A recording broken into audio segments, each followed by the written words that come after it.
علیکم سلام. یو ورور پوښتنه کوي، یو سړی ده خپله ورېره خپل زوی ته کوي، خو صورت داسې ده دی خو غواړي چې هغه خپله ورېره خپل زوی ته وکړي، خو هغه ورور یې چې ده چې هغه لور لري د هغه 2 دانې ښځې دي.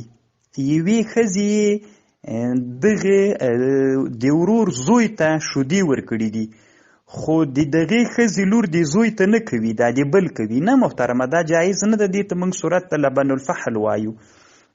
ښځې که د یوې ښځې که د بلې ښځې لور وي، اصل کې دا لور منصوبه پلار ته ده محترمه، چې پلار ته سوله نو د پلار لور سوله.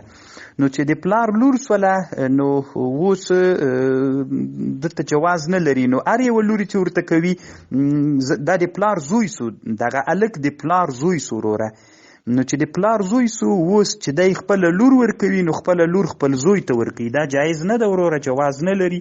لبن الفحل صورت ته. الله دې ښه لري. علیکم سلام. یو ورور پوښتنه کوي چې یو چا واده کړی ده او دغه هلک چې واده یې کړی ده د خپله ښځه د جلۍ د ماماګانو د زمنو نم ستر کړي او د تره زمنو نم. سمه ده وروره، دا تره زوی هم پردی ده، ځکه نکاح یې ورسره صحیح کېږي او د ماما زوی هم دا حق لري وروره چې ترې منع یې کړي. او بله پوښتنه تا بیا داسې کړې وه وروره چې دا خلک خو پردي دي، نو که اوس د ماما د زوی کرې مثلا چې ورځي، نو دا د جلۍ پلار ورته وایي د خپل زوم ته چې د ماما زوی کره به هم پرېږدي، د تره زوی کره به هم پرېږدي. وروره دا د پلار نه خلاصه ده، د پلار دې کې حق نه لري. شرع کې قانون داسې ده وروره، د موږ حنفي علما داسې وایي چې کله ښځه را واده سوله نو د پلار کره به ځي، خو هر وخت نه چې عرف و عادت کې څومره وخت کې تللی وي هغومره متعارف.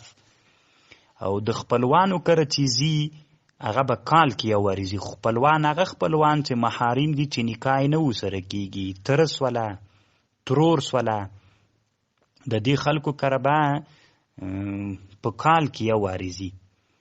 او غیر له هغه نه نور څوک چې دي ویمنعها من زیارت الاجانب و عیادتهم، پردیو خلکو کره چې ځي نو میړه حق لري چې منع یې کړي. او د چا نو ماما زوی چې ده، د تره زوی چې ده، دا محترمه پردی ده، نو هلته میړه دا حق لري چې منع یې کړي. د پلار په دې کې کار نسته ده وروره. الله دې جوړ لره. علیکم السلام و رحمت الله و barakatuh.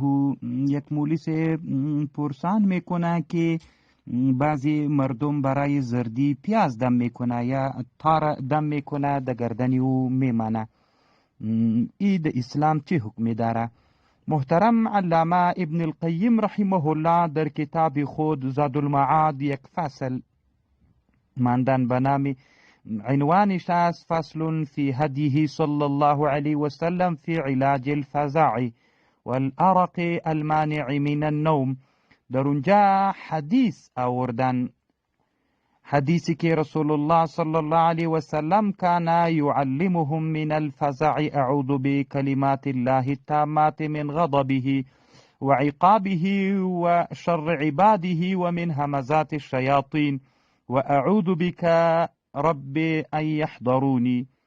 نو دی اینجا میگه که وکان عبدالله ابن العمر یعلمهن من عقل من بنیه، کدام اولادایی که از عبدالله ابن العمر ابن العاص بود، کسی که یاد کده میتانست میفهمیدن اینا ای دعا را برش یاد میدادن. و من لم یعقل، کسانی که ریزه بودن اولادهای خود، کتبه اینا را نوشته میکدن، فعلقه علیه، ای چیزایش در گردنش آویزان میکردن.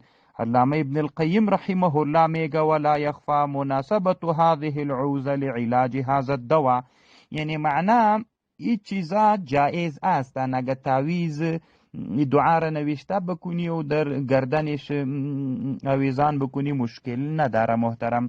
نو همینطور اگه زردی دم بکنی یا یک تار دم بکنی انشاءالله به چیزا دم شوه که اونا الفاظ و معنای خوب داشته باشه، شرعین انشاءالله مشکل نداره.